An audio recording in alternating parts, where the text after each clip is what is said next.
की थी कि स्वास्थ्य मंत्री से हमारी मुलाकात हो, हमारी बातों पे चर्चा की जाए, लेकिन हमें पता चला हमारे जो 2 MP यहाँ पे आए थे, उन 2 MPs ने बात की थी कि भाई आशा वर्कर्स के डेलीगेशन को बातचीत का समय मिले, लेकिन वो हमें यहाँ पे सूचित करके गए कि आज स्वास्थ्य मंत्री सदन में है ही नहीं कि उनको बात ना करनी पड़ जाए, इसीलिए वो संसद छोड़ के भी भाग गए हैं, आज यहाँ पे है नहीं। लेकिन कोई बात नहीं, यहीं रहेंगे और बात तो उनको करनी पड़ेगी। बात उनको तब करनी पड़ेगी जैसे हम राज्यों के अंदर संघर्ष करते हैं। यहाँ पे कॉमरेड सिंधु ने बताया कि किस तरह से हम लड़ के यहाँ पे पहुंचे हैं। महाराष्ट्र की बहनों ने कितनी लंबी हड़ताल की, आंध्र प्रदेश के अंदर कितना लंबा आंदोलन हुआ, यहाँ पे मध्य प्रदेश की हमारी बहनें बैठी हैं, कितना लंबा उनका आंदोलन हुआ, जेलों तक में बंद कर दी गई वो बहनें, लेकिन वो जेलों में डटी, उसके बाद डटी रही आंदोलनों में और आंदोलन को जीत के साथ खत्म किया। यहाँ पे हरियाणा की आशा वर्कर्स बैठी हैं जिन्होंने हरियाणा की सड़कों पे अपना एकजुटता का शानदार परिचय दिया और वो लड़ी और लड़के वो जीत हासिल करके यहाँ पे आके बैठी हैं। हमारी जम्मू कश्मीर की बहनों ने बताया कि वो पहाड़ों में, हमारी उत्तराखंड की बहनों ने बताया कि वो कितने पहाड़ हैं, किस तरह से वो पहाड़ चढ़ के जाती हैं और वहाँ पे काम करती हैं, और वो आंदोलनों में भी जब आते हैं तो वो पहाड़ों को चढ़ के उनको आंदोलनों में आना पड़ता है और वो तमाम बहनें लगातार आंदोलन कर रही है। लेकिन सवाल ये है कि जब हम राज्य सरकारों के पास जाते हैं तो राज्य सरकारें हमें कहती है ये लो 500 रुपए बढ़ा देते हैं आपके, ये 1000 रुपए बढ़ा देते हैं आपके, इससे ज्यादा तो हमारे पास बजट नहीं है। आपकी स्कीम तो जो है केंद्र की स्कीम है, आपको पक्का तो केंद्र की सरकार करेगी। तो आज हम नरेंद्र मोदी को बताने आए हैं कि मोदी जी, JP नड्डा जी, आज तो देश के कोने कोने से जो बहनें आई वो हमने सारी नहीं बुलाई थी, क्योंकि आपकी पुलिस ने और आपने हमें यहाँ पे ज्यादा संख्या में आने की परमिशन नहीं दी थी, लेकिन हम ज्यादा संख्या में भी आ सकते हैं, ये भी बता रहे हैं। और दूसरा जो 10 लाख हम आशा वर्कर्स और फैसिलिटेटर्स हैं, वो आने वाले समय में जिस तरह से हम राज्य सरकारों के साथ आंदोलन करते हैं, पूरे देश की 10 लाख आशा वर्कर और फैसिलिटेटर्स आने वाले समय में केंद्र सरकार के खिलाफ आंदोलन करेंगी।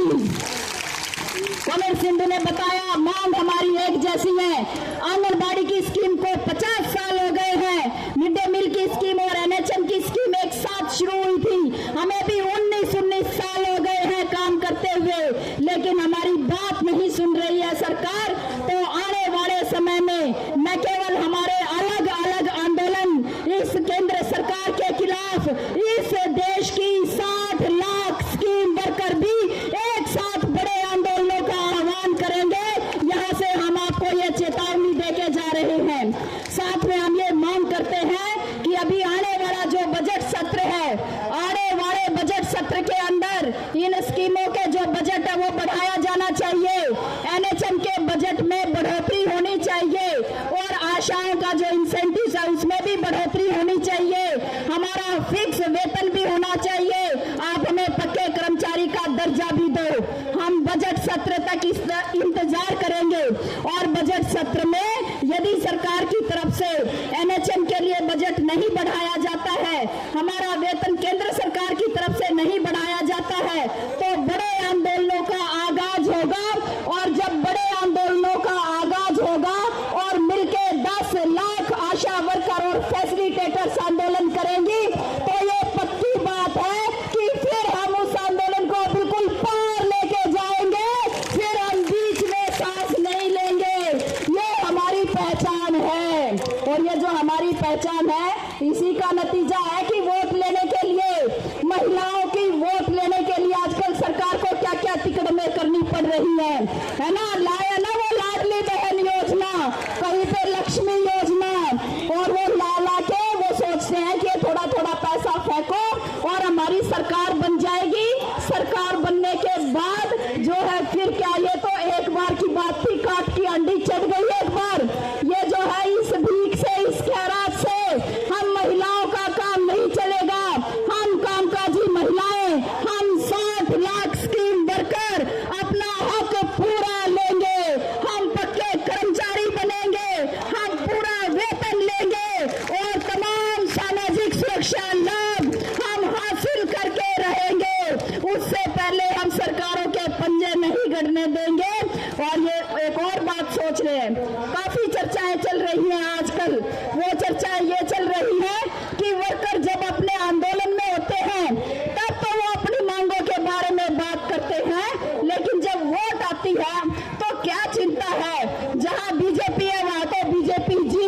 जाती है। कुछ लोग वोट डाल देते हैं, कुछ को बहला फुसला लेते हैं, कुछ को पैसा बांट देते हैं, कुछ को और थोड़ी बहुत धोखाधड़ी कर लेते हैं और इकड़म तिकड़म करके हम चुनाव जीत जाते हैं।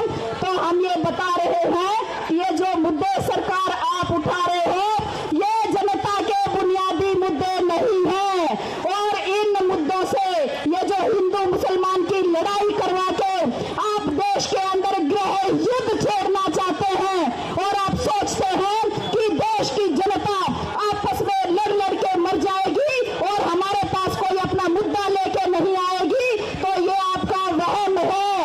असली मुद्दा रोजी रोटी का मुद्दा है। इंसान है, उसको भूख लगती है और उसको अपने जीवन के साधन जरूर चाहिए। इसका कोई विकल्प नहीं है, इसका कोई भी विकल्प नहीं हो सकता है। इसका विकल्प एक ही हो सकता है कि हम सबको पक्का कर्मचारी बनाया जाए, हमारे बच्चों के पास अच्छा रोजगार हो, हमारे बच्चों के लिए अच्छी शिक्षा का प्रबंध हो, हम बीमार पड़े तो हमारे लिए अच्छे इलाज की सुविधा हो। इन मुद्दों का और कोई विकल्प नहीं हो सकता। ये हमारे बुनियादी मुद्दे हैं और इन बुनियादी मुद्दों के लिए पहले भी कहा जाता था, ये मोदी झुका को नहीं। किसानों ने 13 महीने तक अपने दिल्ली के बॉर्डर्स पे बैठ के मोदी को झुकाया।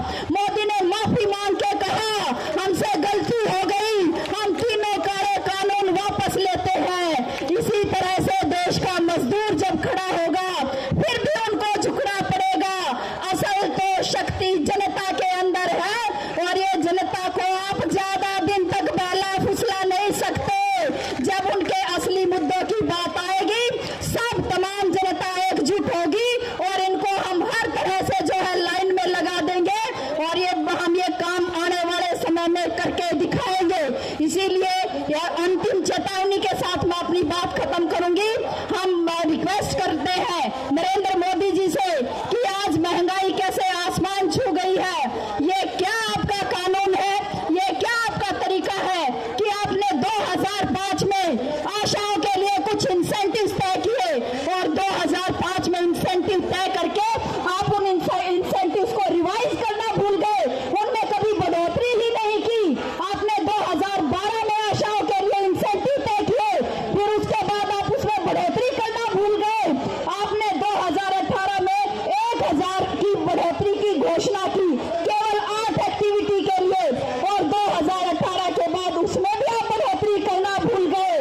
बाकी बातें तो बहुत याद रहती हैं, लेकिन जब स्कीम वर्कर्स की बात आती है तो आप भूल जाते हैं।